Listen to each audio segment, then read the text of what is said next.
A ver, ¿cómo es que uno de los imperios más grandes y poderosos del mundo de repente empieza a romperse?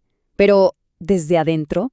Es que, si lo pensamos, a finales del siglo XVIII, el Imperio Español se veía invencible, ¿no? Pero, como suele pasar, bajo esa superficie de poder, las tensiones ya estaban hirviendo, a punto de explotar. Uf, escuchemos la fuerza que tienen estas palabras, por favor. Ya es tiempo de levantar el estandarte de la libertad. Esto ya no es una simple queja, ¿eh? Es un llamado a las armas. Es una declaración de que algo definitivamente se había roto para siempre. Y esta proclama, la de la paz en 1809, es como la culminación, el clímax de décadas y décadas de un descontento que no paraba de crecer por toda América. Y claro, la pregunta del millón es, ¿cómo se llegó a este punto? Porque, ojo, esto no pasó de la noche a la mañana. Para nada. Fue, digamos, una especie de tormenta perfecta. Se juntaron presiones de afuera, decisiones políticas que, bueno, resultaron desastrosas, y una idea de identidad nueva, pero poderosísima. Así que vamos a meternos de lleno a desglosar las causas de esta crisis que fue, sin duda, monumental. Bien, para entender por qué todo explotó, primero tenemos que ver dónde estaban las grietas. Pensemos que para mediados del siglo XVIII, España ya no jugaba sola en el tablero mundial. Su poderío estaba siendo desafiado por todos lados. Y sus colonias, bueno, sus colonias eran el gran premio. Y lo que es clave entender aquí es el contraste. Por un lado, tenemos al Imperio Español, que intentaba a toda costa mantener un monopolio comercial súper estricto. O sea, la idea era que todo el comercio de las colonias tenía que pasar sí o sí por España.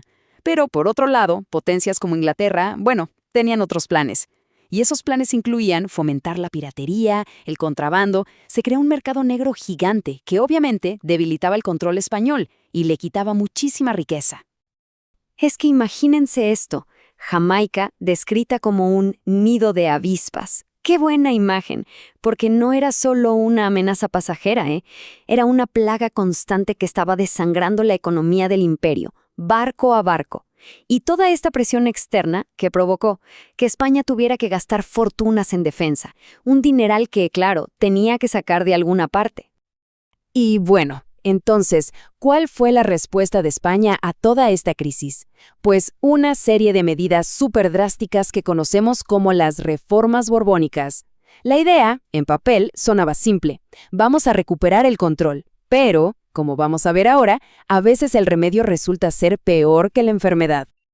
Estas reformas, impulsadas por el rey Carlos III, buscaban dos cosas: modernizar el imperio y, sobre todo, centralizar el poder. El problema fue que intentaron aplicar un modelo de control muy europeo, pero sin entender para nada la realidad de América, que era súper diversa y cada vez más autónoma.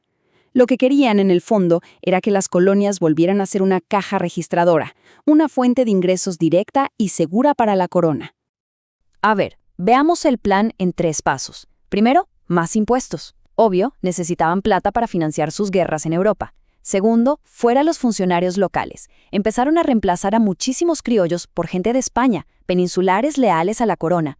Y tercero, recuperar el control total de la economía. O sea, básicamente le estaban apretando las tuercas a las colonias con todo. Y claro, como era de esperarse, cuando se aprieta tanto, algo tiene que romperse. Estas reformas, que supuestamente eran para fortalecer el imperio, terminaron siendo la chispa que encendió la mecha. El resentimiento empezó a crecer en casi todos los sectores de la sociedad americana. Y aquí está el verdadero veneno para el imperio, como lo dice Leslie Bethel. El problema ya no eran solo los impuestos o que no les dieran cargos públicos. No, el verdadero motor del cambio, lo más subversivo de todo, fue un sentimiento que empezó a nacer. Los criollos, o sea, los hijos de españoles nacidos en América, dejaron de sentirse españoles y empezaron a sentirse americanos. Y esa idea era mucho más peligrosa que cualquier ejército. Y ojo, que no solo se trataba de controlar la plata y la política. La corona también quiso controlar lo que la gente pensaba. Instituciones como la Inquisición, que históricamente perseguían herejías religiosas, ahora se usaban para otra cosa, para reprimir las nuevas ideas que venían de Europa, las de la Ilustración, esas que hablaban de libertad y se atrevían a criticar a la monarquía. Entonces, para ponerlo en limpio, el panorama era este. Por un lado, los criollos se sentían totalmente desplazados. Por otro, la economía estaba siendo exprimida con impuestos nuevos. Además, las ideas de libertad eran perseguidas. Y encima de todo, las poblaciones indígenas seguían sometidas a trabajos forzados. O sea, era un cóctel molotov de agravios listo para explotar en cualquier momento. Y la explosión llegó. Lo que había empezado como un murmullo, como un descontento por lo bajo, se convirtió de repente en un grito ensordecedor de libertad que empezó a resonar por todo el continente. Y fíjense en la rapidez con que pasa todo. Esto no son hechos aislados. En Perú, Túpac Amaru II lidera una rebelión indígena masiva. Casi al mismo tiempo, en lo que hoy es Venezuela y Colombia, los comuneros se levantan contra los impuestos. Y apenas unas décadas después, en La Paz, el reclamo ya no es por una reforma. No, el llamado es a la independencia total y absoluta. Este es el lenguaje que usaban los comuneros. Hablan de sacudirse un pesado yugo. La metáfora es muy poderosa. España ya no es la madre patria, ahora es una opresora, algo que les impide vivir con alivio. Y si la voz de los comuneros ya sonaba fuerte, lo de la proclama de la paz es un trueno. Acá las palabras son todavía más duras, más directas. Despotismo, tiranía, usurpador, esclavos. El lenguaje pasó de ser una queja a una acusación directa. Claramente se había cruzado un punto de no retorno.